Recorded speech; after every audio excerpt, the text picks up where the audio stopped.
بسم الله الرحمن الرحيم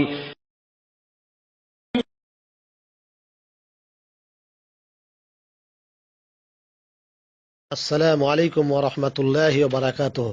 বিসমিল্লাহি ওয়াসসালাতু ওয়াসসালামু আলা রাসূলিল্লাহ। মুহতারাম ভাই দাউদ হোসেন ঝিনাইদহ থেকে জানতে চেয়েছেন, মোবাইলে কোরআন মজিদ সেভ থাকলে সেই মোবাইল নিয়ে বাথরুমে যাওয়া যাবে কিনা। সম্মানিত ভাই, মোবাইল সহ ইলেকট্রিক মিডিয়া যত ধরনের আছে, আল্লাহ রাব্বুল আলামিনের পক্ষ থেকে আমাদের জন্য এক ধরনের বড় নেয়ামত। আজকে মোবাইল দ্বারা আমরা বিভিন্ন তথ্য আদান প্রদান, বিভিন্ন সফটওয়্যার, বিভিন্ন কোরআন হাদিসের এলেম আমরা এখান থেকে অর্জন করতেছি। তো এটা আল্লাহ তাআলার নেয়ামত। তো এই নেয়ামতের ব্যাপারে দেখা যাচ্ছে কোরআন মাজিদ যদি মোবাইলে থাকে আর এই মোবাইল নিয়ে যদি আপনি বাথরুমে যান, তো এটা দোষের কিছু নয়।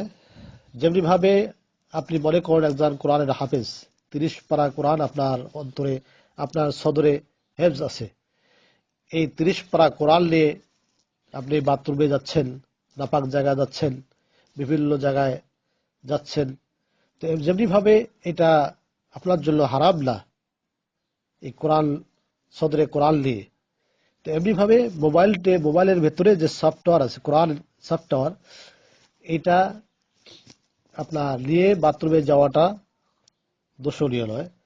তবে যদি এই কোরআনটা যদি হার্ড কপি হয় বা এটা পেজ আকারে, প্রিন্ট আকারে যদি বের করি আমরা, বা মুসহাফ আকারে, কোরআন মাজিদ আকারে যদি আমরা এটাকে কপি করে পেজ আকারে যদি আমরা নিয়ে বাথরুমে যাই, তাহলে সেই ক্ষেত্রে এটা আপনার জন্য হারাম হবে।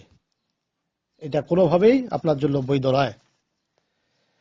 কারণ বাথরুমে কোরআন মাজিদ নিয়ে যাওয়া ঠিক না। তবে মোবাইলের ভেতর যদি থাকে সেটা নিয়ে যাওয়া যাবে ইনশাআল্লাহ। আর অনেক ব্যক্তি আছে, দেখা যায় কোরআন মাজিদ রিংটন দেন কোরআনের আয়াত দিয়ে, বাথরুমে গেলে রিংটন কোরআনের আয়াত ভেসে আসে। এটা ঠিক না।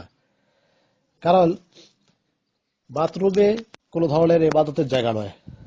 আল্লাহ নবী মুহাম্মদ রাসূলুল্লাহ সাল্লাল্লাহু আলাইহি ওয়াসাল্লাম ইরশাদ করেন, মান ইসতামাআ ইলা আয়াতিন মিন কিতাবিল্লাহি কুতিবাত লাহু হাসানাহ মুদাআফা। যে ব্যক্তি কোরআন মাজিদের আয়াত শ্রবণ করলো, তার জন্য একটা লেখি লেখা হলো এবং আরো বৃদ্ধি করা হবে। এবং যে ব্যক্তি কোরআন তেলাওয়াত করলো, তার জন্য এই কিয়ামতের দিন কোরআন তার জন্য নূর হবে। তাহলে কোরআন মাজিদ তেলাওয়াত করলেও সওয়াব আছে এবং কোরআন মাজিদ শ্রবণ করলেও সওয়াব আছে। তো যেহেতু বাথরুমে এটা ইবাদতের জায়গা না, কোরআন তেলাওয়াত করা শোনা এটা একটা ইবাদত, তো ইবাদতের জায়গা বাথরুম নয়, সেহেতু মোবাইলে বলেন আর যে কোনো ভাবেই বলেন, বাথরুমে শোনা এবং তেলাওয়াত করা কোনোভাবেই বৈধ নয়। তবে মোবাইলের ভেতরে যদি থাকে আর এইটাকে নিয়ে বাথরুমে যাওয়াটা দোষণীয় নয়। আল্লাহু আ'লামু বিস-সাওয়াব। ওয়া সাল্লাল্লাহু আলা নবিয়িনা মুহাম্মদ ওয়া আলা আলিহি ওয়া সাহবিহি।